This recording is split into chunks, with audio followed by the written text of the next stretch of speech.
नमस्कार दोस्तों, मैं हूं जितेंद्र कुमार और आप देख रहे हैं द यूनिक क्लासेस। लाइट ना होने के कारण आज आप लोग की पढ़ाई बोर्ड पे नहीं नोट्स पे होगी। आज हम लोग पढ़ेंगे झारखंड लूसेंट से एक इम्पोर्टेंट टॉपिक के बारे में चर्चा करेंगे दोस्तों, जिस टॉपिक का नाम है भूगर्भिक संरचना। अगर आप देखना चाहें तो लूसेंट में यहाँ से लेकर के यहाँ तक देख सकते हैं। आपको हम बता दें दोस्तों कि बेसिक जो यहाँ से यहाँ तक जो एक्सप्लेन किया गया है वह चट्टान के बारे में बताया गया है। चट्टान के बारे में वहाँ कुछ पॉइंट ऐड नहीं किए गए हैं। अगर आप उसे डायरेक्ट पढ़ते हैं तो चीज़ें आपको समझने में प्रॉब्लम होगी। तो हम लोग सबसे पहले देखेंगे कि चट्टान किसे कहते हैं, चट्टान की परिभाषा देखेंगे। आपको बता दें, पृथ्वी के ऊपर पाए जाने वाले कठोर पदार्थ को चट्टान कहते हैं।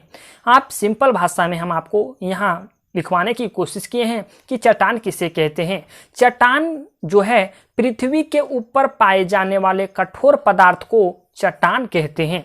चट्टान आक्रियन क्रम की चट्टान, धारवड़ क्रम की चट्टान, ग्रेनाइट चट्टान, गोंडवाना चट्टान, विंध्यन चट्टान के बारे में हम लोग डिटेल जानकारी प्राप्त करेंगे। कहाँ पाए जाते हैं झारखंड में, कहाँ पाए जाते हैं, आपको हम मैप के माध्यम से बताएंगे ताकि चीज़ें आपको लंबे समय तक याद रहे। आक्रियन क्रम की चट्टाने का निर्माण कैसे होता है। आक्रियन क्रम की चट्टान अग्नेय सेल से बना हुआ है। अग्नेय सेल से आक्रियन क्रम का निर्माण हुआ है। प्लस आक्रियन क्रम की चट्टानों में ग्रेनाइट प्लस नीस भी पाए जाते हैं। दूसरा पॉइंट लिखिएगा, यह भारत का प्राथमिकतम सेल है। सबसे पहले भारत में आक्रियन क्रम की चट्टानें ही पाया गया था। ठीक है। धारवड़ चट्टानें, धारवड़ क्रम की चट्टानों का निर्माण आक्रियन क्रम की चट्टानों के अपर्दन व निक्षेपण से हुआ है। धारवड़ क्रम की चट्टाने का निर्माण कैसे हुआ है, तो धारवड़ क्रम की चट्टानों का निर्माण आक्रियन क्रम की चट्टानों के अपवर्दन व निक्षेपण से हुआ है।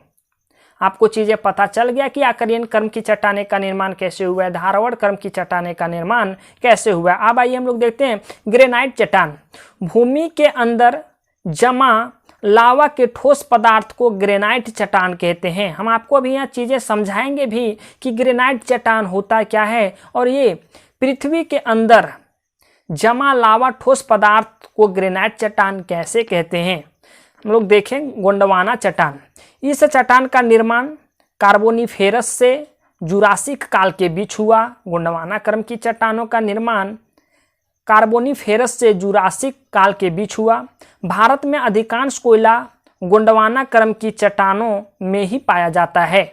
जितने भी कोयले पाए जाते हैं वो गोंडवाना क्रम की चट्टानों में ही पाए जाते हैं। चलिए हम लोग देखते हैं, हम लोग अभी देखते हैं कि ग्रेनाइट चट्टान का कैसे होता है निर्माण।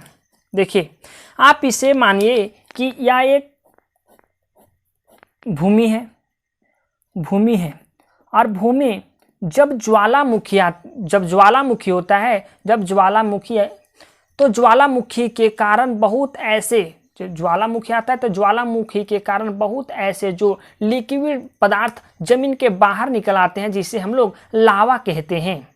जब जमीन में ज्वालामुखी आता है तो ज्वालामुखी होने के कारण बहुत ऐसे लिक्विड पदार्थ होते हैं और लिक्विड पदार्थ जब बाहर आते हैं जिसे हम लोग लावा कहते हैं, और ये लावा बहता है और ये एक बड़े ठोस रूप का धारण कर लेता है और यह एक चट्टान का रूप धारण कर लेता है। इसे हम लोग अग्नेय चट्टान कहते हैं। अब ये जरूरी नहीं कि जब ज्वालामुखी होता जाता है तो सारे के सारे लावा बाहर ही निकल जाते हैं। कुछ लावा जमीन के नीचे ही जम जाते हैं और इसी जमा हुआ ठोस पदार्थ को हम लोग ग्रेनाइट चट्टान कहते हैं। अब चीजें समझ आ गई कि ज्वालामुखी जब आता है तो ज्वालामुखी उतल पुतल होने के कारण कुछ लिक्विड पदार्थ बाहर आते हैं जिसे हम लोग लावा कहते हैं, और ये लावा लिक्विड रहता है तो लावा कहलाता है। और ये जब जमा हो जाता है, जमा होने के कारण एक ठोस रूप धारण कर लेता है जिसे हम लोग अग्नेय। जब ये ठोस रूप धारण कर लेने के बाद यह एक चट्टान का रूप ले लेता है और इस चट्टान का नाम होता है अग्नेय चट्टान। ठीक है। जब जो बाहर निकला वो बना अग्नेय चट्टान और जो जमीन के नीचे ही रूप धारण कर लेता है, ठोस रूप धारण कर लेता है, इसे हम लोग कहते हैं ग्रेनाइट चट्टान। तो आपको अब ये चीज़ें क्लियर हो गया होगा कि ग्रेनाइट चट्टान किसे कहते हैं। भूमि के अंदर जमा लावा के ठोस पदार्थ को ग्रेनाइट चट्टान कहते हैं। ठीक है, अब थोड़ा सा और चीज़ें आप लोग कॉन्सेप्ट क्लियर कीजिए। अग्नेय चट्टान कैसे बना आपको तो पता चल गया। अब अग्नेय चट्टान के विक्षेपण होने के कारण अवसादी चट्टान का निर्माण होता है। अवसादी, अगर आप लोग कभी पढ़िएगा इंडियन ज्योग्राफी तो वहाँ पढ़िएगा अग्नेय चट्टान, अवसादी चट्टान और रूपांतरित चट्टान। तो अग्नेय चट्टान ऐसे बनता है, अग्नेय चट्टान के विक्षेपण होने के कारण अवसादी चट्टान बनता है। आप चीज़ों को देखिएगा, अवसादी चट्टान बनता है। यहाँ एक चीज़ देखिएगा कि अग्नेय चट्टान में जीवाश्म नहीं पाए जाते हैं। अब पाए कैसे जाएंगे, जब पृथ्वी के अंदर ज्वालामुखी का जब फटता है तो ज्वालामुखी के फटने के कारण लावा बाहर आता है। लावा इतना गर्म होता है कि जो आसपास के जीवाश्म होंगे वो तो पहले मर जाते होंगे, ये भी कहा जा सकता है। अनुमान ये भी लगाया जा सकता है कि अग्नेय चट्टान एक बहुत पुरानी चट्टान है, बहुत पुरानी चट्टान है, उस समय जीवाश्म नहीं होते होंगे। अर्थात कुल मिला के ये कहते हैं कि अग्नेय चट्टान में जीवाश्म नहीं पाए जाते हैं। अवसादी चट्टान, अग्नेय चट्टान जब विक्षेपण होता है तो अवसादी चट्टान का निर्माण होता है। अब अवसादी चट्टान प्लस अग्नेय चट्टान मिलकर जो एक नए चट्टान का निर्माण करते हैं जिसे हम लोग कहते हैं रूपांतरित चट्टान। रूपांतरित चट्टान अर्थात हम लोग कह सकते हैं कि अग्नेय चट्टान प्लस अवसादी चट्टान के मिश्रण को रूपांतरित चट्टान कहते हैं। चीज़ें को क्लियर कीजिए, अग्नेय चट्टान का विक्षेपण हुआ तो अवसादी चट्टान बना और अवसादी प्लस अग्नेय चट्टान मिला तो रूपांतरित चट्टान बना। रूपांतरित कहने का मतलब कि एक रूप से दूसरे रूप में ढलने की प्रक्रिया को तो हम लोग रूपांतरित कहते हैं। चलिए चीज़ें आपको क्लियर हो गया होगा। अब देखिए झारखंड की भूगर्भिक संरचना आपको किताब में जो लिखा गया है, प्राचीनतम आक्रियन क्रम चट्टानों को नवीनतम चतुर्थ कल्पकालीन जलोढ़ निक्षेपण तक पाए जाते हैं। देखिए ये चीज़ें आपको समझने वाली है कि पहले प्राचीनतम से नवीनतम मतलब अब तक पाया जाता है। आक्रियन, ग्रेनाइट, नीस और धारवाड़ जो आपके किताब में दिए गए हैं, आप देखना चाहे तो किताब में ये चीज़ दिखिए। हम आपको इसको पॉइंट में सजाने की कोशिश किए ताकि चीज़ें आपको लंबे समय तक याद रहे। पहला पॉइंट हम लिखाए हैं कि आक्रियन, ग्रेनाइट, नीस एवं धारवाड़ चट्टान पृथक चट्टान कहा जाता है। आक्रियन, ग्रेनाइट, नीस एवं धारवाड़ चट्टान को पृथक चट्टान कहा जाता है। यह चट्टान झारखंड के लगभग 90% क्षेत्रों में पाया जाता है। दूसरा पॉइंट। तीसरा पॉइंट, ग्रेनाइट चट्टान कहीं कहीं नीस में बदल गई है। कहने का मतलब कि ग्रेनाइट जो चट्टान है वह कहीं कहीं किसी किसी क्षेत्र में एक रूपांतरित हो गया है। ग्रेनाइट चट्टान एक रूप से दूसरे रूप में ढल गया है जिसे हम लोग नीस कहते हैं। यही चीज़ हम लिखाए हैं कि ग्रेनाइट चट्टान कहीं कहीं नीस में बदल गई है। चौथा पॉइंट, इसमें खनिज की प्रचुर मात्रा पाई जाती है। इसमें खनिज की प्रचुर मात्रा पाई जाती है। ठीक है, अब देखिए विंध्यन श्रेणी की चट्टानें। अब बात आता है कि विंध्यन श्रेणी की चट्टानें का निर्माण कैसे होता है, तो इसका लाल बलुआ पत्थर से विंध्यन श्रेणी की चट्टानें का निर्माण होता है। हम इसको लिखवाया नहीं है, आप इसे लिख सकते हैं। इसमें बलुआ पत्थर व चूना पत्थर पाया जाता है। इस चट्टानों में बलुआ पत्थर एवं चूना पत्थर पाया जाता है।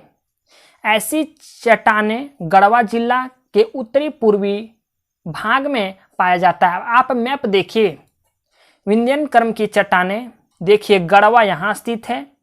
गढ़वा जिला के उत्तरी भाग में पाया जाता है। उत्तरी भाग में पाया जाता है। ठीक है, अब देखिए गोंडवाना श्रेणी की चट्टान। गोंडवाना श्रेणी की चट्टानें पॉइंट में हम लिखवाने की कोशिश किए। गोंडवाना श्रेणी की चट्टान दामोदर घाटी के तलछट से बनी चट्टान है। दूसरा, इस चट्टानों में पत्थर एवं कोयले की परतें होती है। तीसरा पॉइंट, यह चट्टान उत्तरी कोयल की घाटी, उत्तरी कोयल, अगर आप नदी के चीज़ों को पढ़े होंगे, नदी पाठ को पढ़े होंगे तो आपको समझ आएगी कि उत्तरी कोयल नदी का प्रवाह तंत्र क्या था। उत्तरी कोयल नदी किधर से प्रवाह, उनका प्रवाह कहाँ था, किस तरफ से वो प्रवेश कर रही थी और उसका कहाँ मुहाना था। गिरिडीह एवं राजमहल की पहाड़ियाँ में पाई जाती है। गोंडवाना श्रेणी की चट्टानें, उत्तरी कोयल की घाटी, गिरिडीह राजमहल की पहाड़ियाँ में पाई जाती है। चलिए,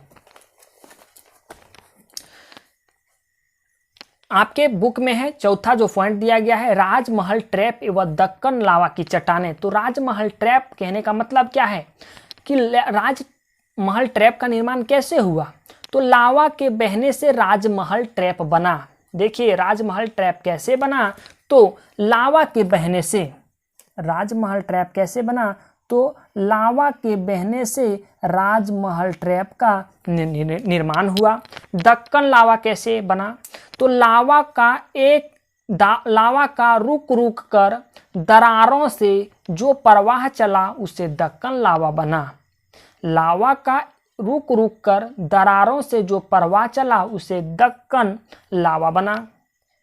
पॉइंट में लिखिए, या अपक्षय होकर लेटेराइट एवं बॉक्साइट बनाया गया।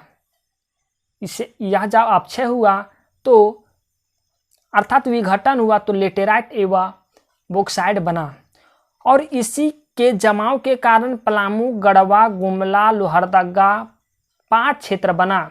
इसी के जमाव के कारण 5 क्षेत्र की ऊंचाई अभी भी अधिक है। 900 मीटर 5 क्षेत्र की ऊंचाई है, और ये झारखंड की ऊंचाई है, सबसे अधिक ऊंचाई 900 मीटर है। अगर 5 क्षेत्र, झारखंड का एक ऐसा ही क्षेत्र है 5 क्षेत्र जिसमें से झारखंड का सबसे ऊंचा स्थल माना जाता है। अगर पारसनाथ को छोड़ दिया जाए तो ऐसे आपको पता होगा कि पारसनाथ की जो 1365 मीटर है, अगर पारसनाथ की ऊंचाई छोड़ दी जाए तो सबसे ऊंचा झारखंड का क्षेत्र जो आता है वह 5 क्षेत्र ही आता है, और 5 क्षेत्र की जो ऊंचाई होती है वह 900 मीटर है। अब आता है लास्ट में नवीनतम जलोढ़ निक्षेप। देखिए, नदी घाटी क्षेत्रों में जलोढ़ निक्षेप से निर्मित संरचना को नवीनतम जलोढ़ निक्षेप कहते हैं। नदी घाटी क्षेत्रों में जलोढ़ निक्षेप से निर्मित संरचना को, यानी जलोढ़ निक्षेप से बना हुआ अलग जो निर्मित संरचना है उसे हम लोग जलोढ़ निक्षेप कहते हैं। नवीनतम जलोढ़ निक्षेप पाए जाने वाले क्षेत्र, जहाँ जहाँ नवीनतम जलोढ़ निक्षेप पाए जाते हैं वह जगह का नाम है राजमहल की पूर्वी भाग। राजमहल की पूर्वी भाग, आप मैप देखिए, राजमहल की पूर्वी भाग ये है। दूसरा, सोन घाटी। अब आपको पता है कि सोन घाटी, सोन नदी कहाँ से गुजरती है, तो सोन नदी हमारे गढ़वा जिला को टच करती है। ये देखिएगा तो अमरकंटक पहाड़ी से निकलती है, जाकर के गंगा में मिलती है। इसी के क्रम में हमारे झारखंड का एक जिला गढ़वा जिला है, उसी को टच करती है। स्वर्ण रेखा की निचली घाटी, स्वर्ण रेखा नदी कहाँ से गुजरती है आपको चीज़ें पता होनी चाहिए, और उसकी निचली घाटी में नवीनतम जलोढ़ निक्षेप पाया जाता है। उम्मीद है दोस्तों चीज़ें आपको समझ आई होगी। अगर फिर भी किसी तरह की डाउट या किसी तरह की परेशानी आपके मन में आ जाती है तो आप बेहिचक नीचे दिए गए कमेंट बॉक्स में कमेंट कर सकते हैं। अगर आप इस चैनल पर नए हैं तो इस चैनल को सब्सक्राइब करें, वीडियो को लाइक करें, चैनल को सब्सक्राइब करें, वीडियो को लाइक करें। हम कोशिश किए हैं कि एक सरल भाषा में आपको समझाने की कोशिश किए हैं। अगर इसमें से भी अगर आपको कोई भाषा या कोई वर्ड में आपको प्रॉब्लम हो जाती है, कोई शब्द में आपको प्रॉब्लम हो जाती है, तो आप बेहिचक नीचे दिए गए कमेंट बॉक्स में कमेंट कर सकते हैं। चलिए दोस्तों, मिलते हैं एक नए वीडियो में एक नए टॉपिक के साथ।